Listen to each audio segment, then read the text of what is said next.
I will anecdotally tell you that many years ago, the patients who succumbed to me with anal cancer were usually ladies in their 60 to 70 age group or older. And I always wondered why these ladies had anal cancer rather than rectal cancer or breast cancer. And I then realized that the reason was that in their days when they were 20 or 25, there used to be a ring for contraception. They weren't using condoms or the coil or the pill or the day after pill. And these women would then be subjected to the viral transmission of HPV. And HPV, by the way, and I haven't mentioned this, but this is very important. There's 150 different HPV viruses. They're not all the same. They're all in the same group, but there's 150 of them. Now, if somebody is subjected to HPV, they have 13 times the chance of getting anal warts and then leading on to anal cancer. Now, anal warts are very common. In any venereal disease clinic, they will see dozens and dozens of patients, or any surgical clinic. Now, anal cancer, it's HPV, a particular strain of HPV. There's 13 times the chance of getting cancerous cells. It's usually squamous cancer, which is a particular type of cancer which doesn't occur higher above the anus. Once you get into the rectum, it's a different cancer. Now, anal cancer, fortunately, again, virally induced in at least 90% of cases, either anal warts first, but it may not be, presenting with bleeding, pain, discomfort, often confused with piles, but we have made immense progress in treatment with chemoradiation, which is extremely difficult to tolerate for the poor patient, but we are seeing a high rate of cure.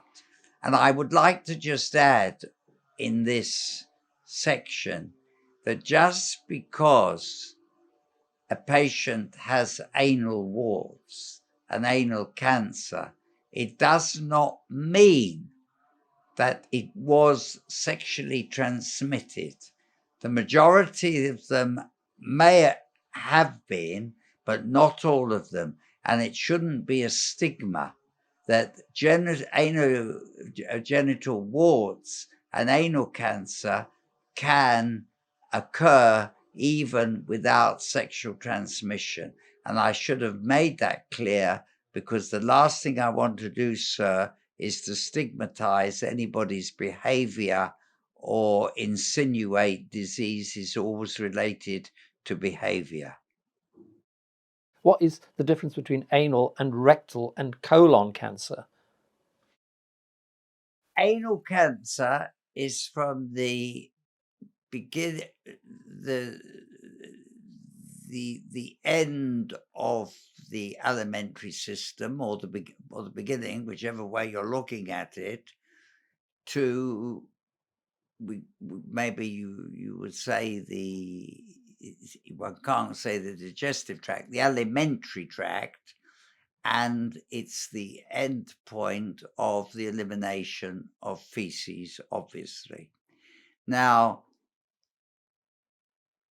the anus, which is below the rectum, has a certain lining of a type of lining which we call squamous epithelium.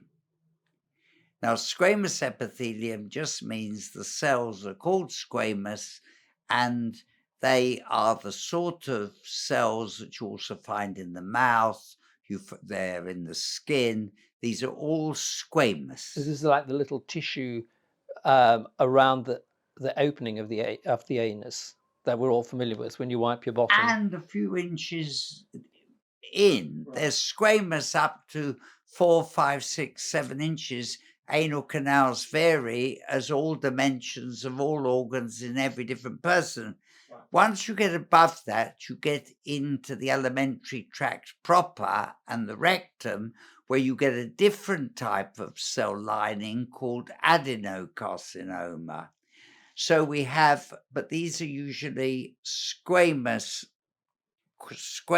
cancers, and they start. The anal cancer. The anal cancers are squamous, and as I've told you, the warts are there, and the warts can be felt on the outside. But in fact, anal cancer does penetrate inside, and the longer it would penetrate upwards. But it's still within that last part of the tract. It doesn't go into the bowel further, where you mentioned there is colonic cancer. So they are absolutely different entities. Now, I like your question, because sometimes you get a cancer at the border of the anus and of the colon. Now, when you get this, you've got both things to deal with, because you've got two types of tissue where the cancer has started. Now, the anal cancer is more amenable to treatment because it's got a more hardier lining, although the treatment, and also the colon has a more aggressive blood supply going to the liver, where the anus drains into usually the lymph glands in the groin and has a different drainage and a different mode of spread. I think of the two, the anal cancer is more localized than the colon cancer. And of course, the length of colon is much bigger. Now, you did ask me, sir, the third. What is the difference? Rectal. Now, rectal cancer, often we talk about anorectal cancer because the anus is in fact part of the rectum. Above a certain part of the squame, you have got some area which we call rectum, which is lined with this adenocarcinoma. Now, the adenocarcinoma has a glandular feature.